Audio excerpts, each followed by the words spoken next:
Boa tarde, pessoal do nono ano. Vamos começar mais uma aula de física, certo? Espero que vocês estejam todos bem. Nós vamos começar com a correção da atividade da aula anterior. Vamos iniciar na página 298 com a primeira questão, que diz assim: por que se diz que alguns corpos são fontes de luz secundária? Dê um exemplo. Porque são corpos que não possuem luz própria, sendo sua luminosidade dependente de outra fonte de luz. Um exemplo é a Lua. Segunda questão: quais são os tipos de corpos que a luz pode atravessar? Os transparentes e os translúcidos. Agora nós vamos para a página 301 com a questão 1, que diz assim: entre as alternativas a seguir, escolha aquela que contém apenas fontes primárias de luz, ou seja, é a mesma coisa que corpos luminosos, que tem luz própria, que vai ser letra D, estrelas, fósforo aceso e o Sol, que também é uma estrela. Então, letra D. Agora nós vamos para a quarta questão. Um quadro coberto com uma placa de vidro plano não pode ser visto tão nitidamente quanto o outro não coberto, porque o vidro reflete parte da luz. Letra D. Quinta questão. Os corpos que permitem a passagem parcial da luz são chamados de translúcidos. Também letra D.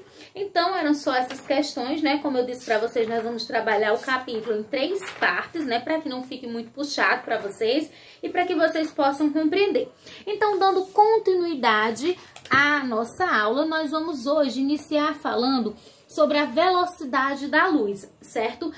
Estima-se a luz é o que nós conhecemos até agora que tem maior velocidade, certo? Algumas raríssimas partículas podem apresentar uma velocidade maior do que a luz, mas isso não é confirmado, ainda é assunto estudado. Então, a luz tem a maior velocidade de propagação que nós conhecemos. Lembrando que a luz ela se propaga no vácuo e se propaga também no ar. Ela se propaga mais rapidamente no vácuo do que no ar, porque no vácuo não há resistência do ar, certo? A velocidade da luz no vácuo é 0,3 km por segundo, ou seja, em 1 segundo ela percorre 0,3 quilômetros, tá certo? E no ar é 299.700 quilômetros por segundo.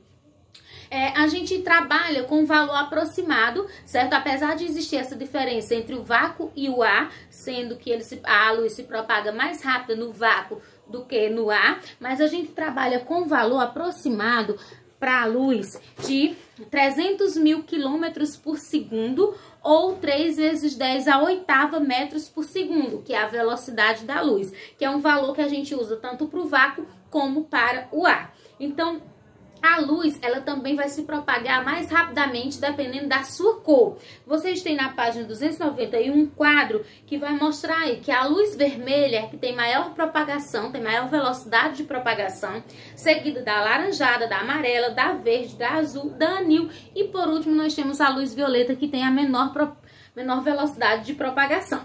Tá certo? Então, agora nós vamos falar sobre a óptica geométrica. A gente já sabe que óptica é o estudo da luz. Nós temos a óptica geométrica e a óptica física. A óptica geométrica, que é o que nós vamos falar agora, ela estuda os fenômenos da luz sem se preocupar com a natureza dessa luz, que são que a gente estuda os espelhos, que a gente vai estudar daqui a pouco, os prismas, as lentes, tá certo?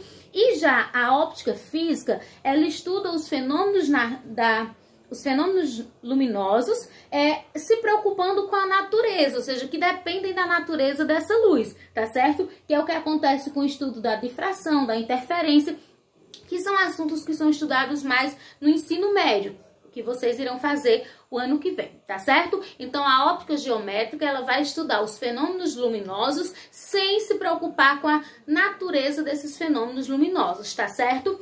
Então, nós vamos iniciar falando dos princípios da óptica geométrica. Nós temos 3 princípios que nós vamos estudar. Se vocês forem acompanhando aí, tem alguns desenhos na página 291, tá certo? Então, ó, o primeiro princípio que a gente vai falar é o princípio da propagação retilínea. Esse princípio diz que em um meio homogêneo e transparente, a luz se propaga sempre em linha reta, tá certo? O segundo princípio, que é o da reversibilidade dos raios de luz, ele diz que esse princípio significa que o caminho seguido pela luz independe do sentido de propagação. Então, o caminho que a luz vai seguir independe se ele foi propagado em linha reta ou em linha curva. O caminho que ele vai seguir é independente da fonte de propagação, da fonte que emitiu essa luz, tá certo? E o princípio da independência dos raios da luz diz o seguinte, que quando raios luminosos se cruzam, um não interfere no caminho do outro. Ou seja, vamos dizer que aqui, cada um desses pincéis seja um feixe de luz, certo? Então, esse aqui vai cruzar, esse pincel preto vai cruzar o azul, que seriam feixes de luz diferentes, mas nenhum dos dois, nem o feixe azul, né, vamos dizer assim, nem o feixe de luz preto vai interferir no caminho do outro. Então, esse aqui vai continuar se propagando na sua direção e esse aqui também sem sofrer interferência. Então, esse é o princípio da independência dos raios de luz, que diz que quando eles se cruzam, um não interfere no caminho do outro. E aí vocês podem observar, aqui é o da propagação em linha reta, né, que ele se propaga em linha reta, e esse desenho aqui, ó, é mostrando o princípio que um não interfere no outro. Vocês podem ver que os raios se cruzam, mas os raios permanecem não tem interferência, tá certo? Continuando agora, pessoal, nós vamos falar sobre a reflexão da luz. A reflexão da luz, ela diz o seguinte, na verdade, o que é uma luz ser refletida? A reflexão, por definição física, é o retorno de um feixe luminoso para o meio de origem ao atingir uma superfície. Então, quando o feixe luminoso atinge uma superfície lisa, ele retorna no mesmo sentido, ou seja, sem sofrer nenhuma alteração, que é o que vocês podem ver também nesse desenho aqui da página 292, ó. Você tem aqui os raios luminosos, esses aqui são os refletidos, certo? Aqui você tem a superfície lisa e aqui eles sendo refletidos, né? Eles são os que vêm aqui, a gente chama de raio incidente, que é o que incide na superfície. E esse que sai é o raio refletido, tá certo?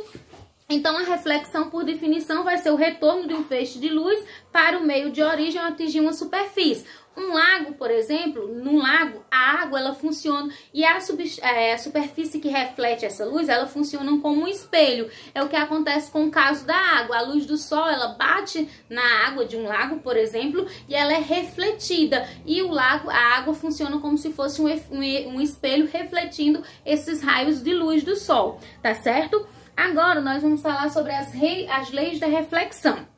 A reflexão, como a gente já viu que ela tem duas leis que são muito importantes. Para entender essas leis, eu vou mostrar essa figura aqui. Gostaria que vocês prestem atenção para vocês poderem entender melhor.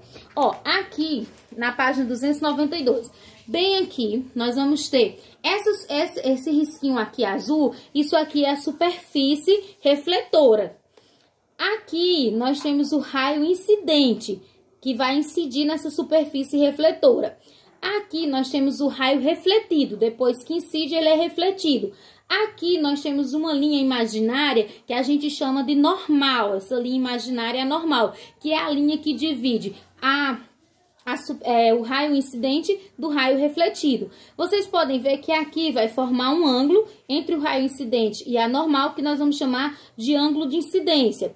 E entre a normal e o raio refletido também vai formar um ângulo que nós vamos chamar de ângulo refletor, certo? A partir dessa imagem, nós vamos ver as leis, que são as seguintes. A primeira lei diz assim, que o raio incidente e o raio refletor e a normal, eles são coplanares. O que é que significa isso? Que eles estão no mesmo plano, tá certo? E a segunda lei diz assim, que o ângulo incidente é igual ao ângulo refletor. Então, se eu digo que um ângulo incidente em determinada situação é 40 graus, então o ângulo refletor também é 40 graus, tá certo? Agora, pessoal, para finalizar, eu vou falar só sobre a difusão da luz. Então, a gente viu que numa superfície lisa, quando a luz incide, ela é refletida da mesma forma, sem sofrer alteração. Agora, quando essa luz ela é incidida, ela se incide numa superfície que não é lisa, ou seja, é uma superfície que tem algumas rugazinhas, o que é que acontece? Esses raios vão ser refletidos de forma difusa, sem ter uma ordem correta, eles ficam alterados.